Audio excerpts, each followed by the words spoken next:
Hello everyone, my self Sunil Kumar. कैसे हैं आप सभी? उज्जवल दीपक स्टडी चैनल पर आपका स्वागत है। आज हम डिस्कस करेंगे हमारा प्लस टू अकाउंटेंसी का एक टॉपिक है कंपनी, जो कि एग्जाम के पॉइंट ऑफ व्यू से काफी इंपॉर्टेंट टॉपिक है।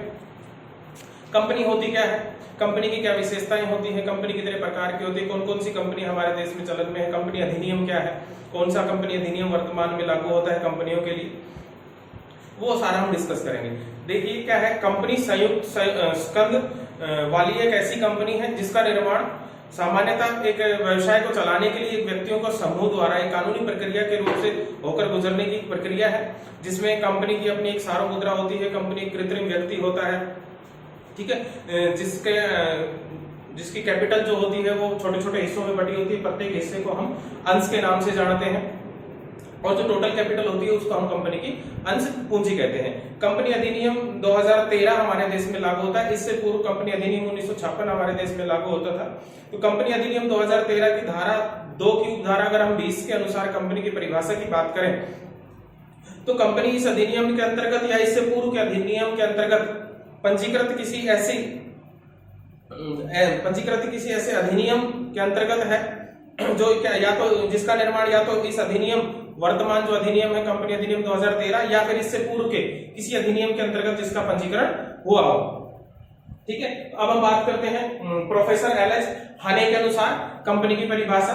तो प्रोफेसर एल.एच. हने कहते हैं कंपनी एक ऐसा कृत्रिम व्यक्ति है जिसका अपना एक शाश्वत उत्तराधिकार होता है, अवांछनीय अपना एक उत्तराधिकार होता है, जिसकी अपनी एक सार्वभौम मुद्रा होती है जो अपने सदस्यों से अलग से पृथक से अस्तित्व रखती है। ठीक है, तो सिंपल भाषा में अगर साधारण शब्दों में हम कंपनी के अर्थ की अगर हम बात करें, कंपनी अधिनियम 2013 की धारा 2 की धारा 20 की जो हमने परिभाषा देखी है, जिसमें हमने बताया था कि कंपनी एक ऐसे कंपनी इस अधिनियम या इससे पूर्व के किसी अधिनियम के अंतर्गत जो पंजीकृत है उसे हम कंपनी कहते हैं। या फिर प्रोफेसर एल.एच. हने के अनुसार कंपनी की अगर हम साधारण शब्दों में परिभाषा की बात करें तो कंपनी एक ऐसी शाश्वत संस्था है जिसका अपना एक उत्तराधिकार होता है, जिसकी अपनी सार्वभौम मुद्रा होती है, जो कृत्रिम व्यक्ति होता है जिसका अस्तित्व अपने सदस्यों से अलग होता है, अर्थात सदस्य और कंपनी दोनों अलग अलग होते हैं, आपस में उनका निजी रूप से कोई संबंध नहीं होता। ठीक है, नेक्स्ट आता है हमारे पास कंपनी की विशेषताएं। तो पहली विशेषता है समावेलन। कहता है कंपनी का समावेलन होना आवश्यक है, या तो इस अधिनियम के अंतर्गत जो वर्तमान में है कंपनी अधिनियम 2013 या फिर इससे पूर्व के किसी भी अधिनियम के अंतर्गत। ठीक है, एक कंपनी का समावेलन होना आवश्यक है, बगैर समावेलित संस्था कंपनी नहीं कहलाएगी। दूसरा आता है कृत्रिम व्यक्ति। कंपनी कृत्रिम व्यक्ति है। इसको कृत्रिम व्यक्ति क्यों कहा गया है? इसको कंपनी को कृत्रिम व्यक्ति इसलिए कहा गया है क्योंकि कंपनी अपने सदस्यों की तरह, व्यक्तियों की तरह अपने नाम से संपत्ति खरीद सकती है, संपत्ति बेच सकती है, बैंक में खाता खुलवा सकती है, भारी व्यक्तियों के खिलाफ मुकदमा कर सकती है कोर्ट में, भारी व्यक्ति कंपनी के खिलाफ मुकदमा कर सकते हैं कोर्ट में, इसलिए कंपनी को कृत्रिम व्यक्ति कहा गया। मतलब कंपनी वो सारे काम कर सकती है जो एक ह्यूमन बीइंग, एक मनुष्य कर सकता है, जो प्राकृतिक मनुष्य होता है वो करता है, वो सारे काम एक कंपनी कर सकती है सिवाय फीलिंग्स के और सांस लेने के अलावा। नेक्स्ट आता है पृथक अस्तित्व। कंपनी चूंकि एक समावेलित संस्था होती है, एक अधिनियम, एक संस्था, एक कानून के द्वारा अस्तित्व में आती है, इसलिए कंपनी का अस्तित्व और कंपनी के सदस्यों का अस्तित्व अलग होता है। कंपनी के सदस्य अलग होते हैं और कंपनी अलग होती है। अस्तित्व का अलग का मतलब है कि इन केस किसी कारणवश कंपनी के दायित्व उनकी संपत्तियों से अधिक हो जाए तो उनके सदस्यों की निजी संपत्ति से कंपनी के दायित्व का कोई लेना देना नहीं होता है। नेक्स्ट आता है सतत उत्तराधिकार। कंपनी का अपना अलग एक उत्तराधिकार होता है जो निरंतर रूप से चलती रहती है। जैसा कि कृत्रिम व्यक्ति का हमने बताया था, खाते खोल कंपनी अपने नाम से खाता खुलवा सकती है, संपत्ति खरीद सकती है, संपत्ति बेच सकती है, सामने वाले के ऊपर मुकदमा कर सकती है, सामने वाला कंपनी के ऊपर मुकदमा कर सकता है। ठीक है, नेक्स्ट आता है हमारे पास सीमित दायित्व। कंपनी में जो सदस्यों का दायित्व होता है वो सीमित होता है।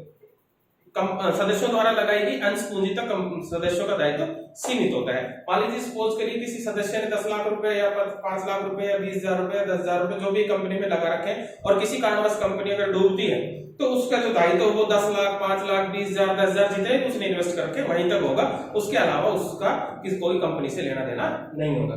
नेक्स्ट आता है अंशों का हस्तांतरण। अगर हम निजी कंपनी की बात करें तो निजी कंपनी भारतीय साझेदारी अधिनियम 2013 निजी कंपनियों के अंशों के हस्तांतरण पर रोक लगाता है, जबकि सार्वजनिक कंपनी में अंशों का हस्तांतरण किया जा सकता है।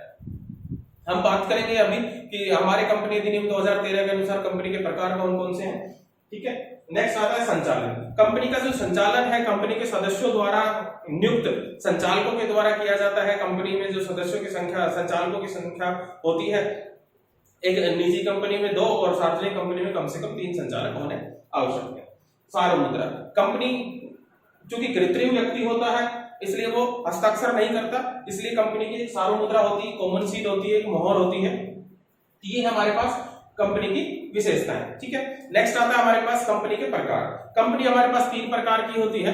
भारतीय कंपनी अधिनियम 2013 के अनुसार ओपीसी 1% कंपनी, जिसमें धारा 2 की उपधारा 62 में दिया गया है। नेक्स्ट आता है हमारे पास प्राइवेट कंपनी, जो कि धारा 2 की उपधारा 68 में दिया गया है। और तीसरा आता है हमारे पास पब्लिक कंपनी, जो कि धारा 2 की उपधारा 71 में पब्लिक कंपनी को बताया गया है।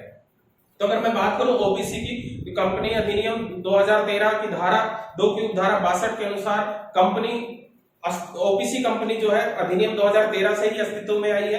इससे पहले ओबीसी कंपनी का हमारे देश में कोई प्रावधान नहीं था। कंपनी अधिनियम 2013 में ही इसको अस्तित्व में लगाया। इससे पूर्व में कंपनी अधिनियम 1956 लागू होता था, उसमें ओबीसी नाम से कोई कंपनी नहीं होती थी। ओबीसी कंपनी का जो सबसे बड़ा एक विशेषता है, तो इसमें क्या है, कंपनी ओबीसी को क्यों लाया गया?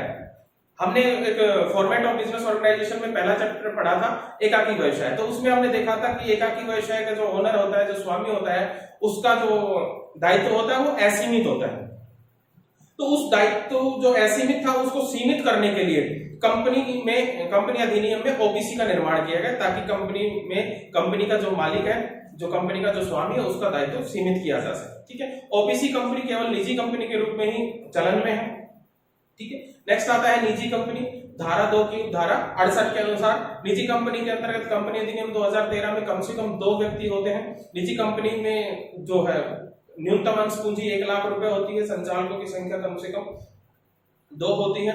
और निजी कंपनी अपने नाम के साथ में प्राइवेट लिमिटेड निजी कंपनी को लगाना अनिवार्य होता है।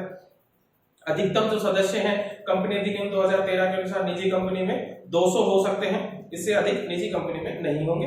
निजी कंपनी अपने अंशों को आम जनता को खरीदने के लिए आमंत्रित नहीं कर सकती। निजी कंपनी में जो सदस्य होते हैं वो सगे संबंधी रिश्तेदार हो सकते हैं, दोस्त हो सकते हैं। नेक्स्ट आता है हमारे पास पब्लिक सार्वजनिक कंपनी। कंपनी अधिनियम 2013 की धारा 2 की धारा 71 के अनुसार सार्वजनिक कंपनी में कम से कम 7 सदस्य होने आवश्यक है। अधिकतम की कंपनी अधिनियम 2013 के अनुसार सार्वजनिक कंपनी में अधिकतम सदस्यों की कोई संख्या फिक्स नहीं है, अधिकतम कितने भी सदस्य हो सकते हैं।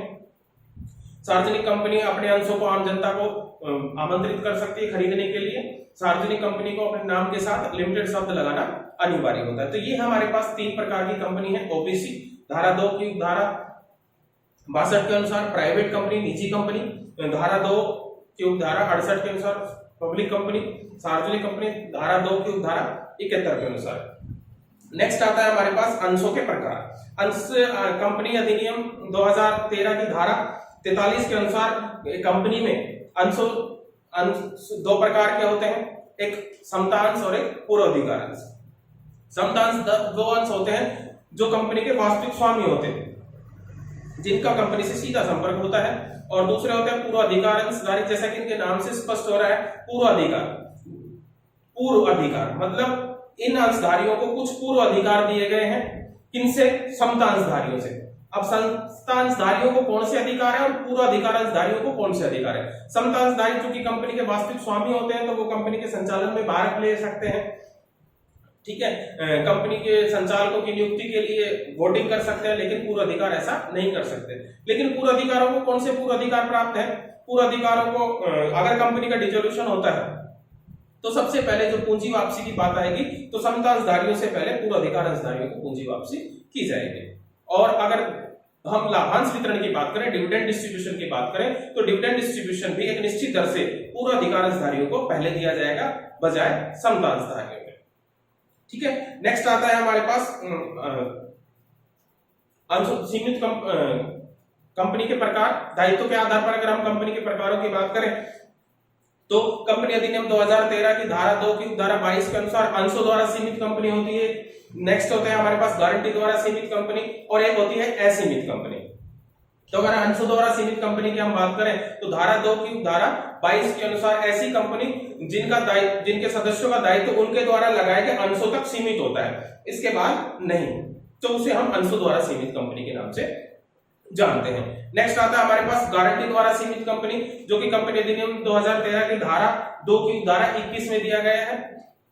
गारंटी द्वारा सीमित कंपनी में क्या होता है, सदस्य द्वारा जो अंश खरीदे जाते हैं, अंश के बाद सदस्य अपने कंपनी के लिए एक निश्चित अमाउंट की गारंटी देते हैं कि अगर भाई कंपनी को लॉस होता है तो मैं यहां तक अपने दायित्व की, कंपनी के दायित्व की पूर्ति करवा सकता हूं। तो जितनी सदस्य ने गारंटी दी है वहां तक उसका दायित्व आएगा, उसे हम गारंटी द्वारा सीमित कंपनी के नाम से जानते हैं। और एक होता है असीमित दायित्व वाली कंपनी, जिसमें सदस्यों का दायित्व असीमित होता है जब तक कंपनी के दायित्व की पूर्ति ना की जाए। इसमें धारा 2 की धारा 92 के अनुसार इसको दिया गया है। कंपनी अधिनियम 2013 की धारा 2 की धारा 92 में असीमित कंपनी को दर्शाया गया है।